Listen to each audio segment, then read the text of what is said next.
我是迪琼，一名街舞老师。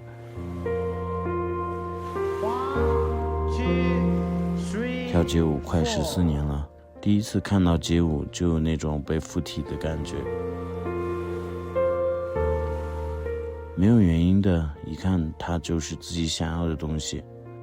后来我在中国石油大学读法学专业，现在想想这个专业和我现在从事的街舞之间实在是太穿越了。我自己所在的舞队 L4 成立很久了，是个西藏老牌舞队，但是今天无极街舞是个崭新的概念，是同2位街舞界的前辈在去年开始规划共同打造的，就是要普及西藏的街舞文化，打造属于藏地孩子们的街舞梦。在西藏跳街舞以前会觉得不务正业，但现在好多了。一方面学生压力太大，所以跳舞更开心一些，哪怕是减肥。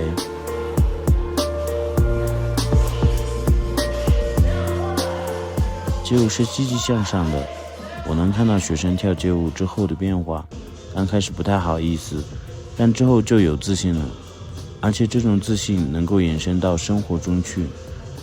另外街舞的那种 free 和个性，就算小孩只有5、6岁，他也能认识到我要跳出与众不同，他的自我认知会加强。我一直觉得要和学生做朋友，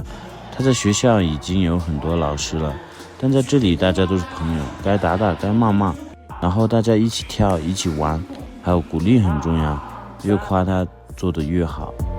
藏民族本身就是能歌善舞的民族，西藏小孩虽然调皮，但天生的律动就是好，还有对音乐的享受。平时我们会带着孩子们琢磨传统文化怎么和街舞结合。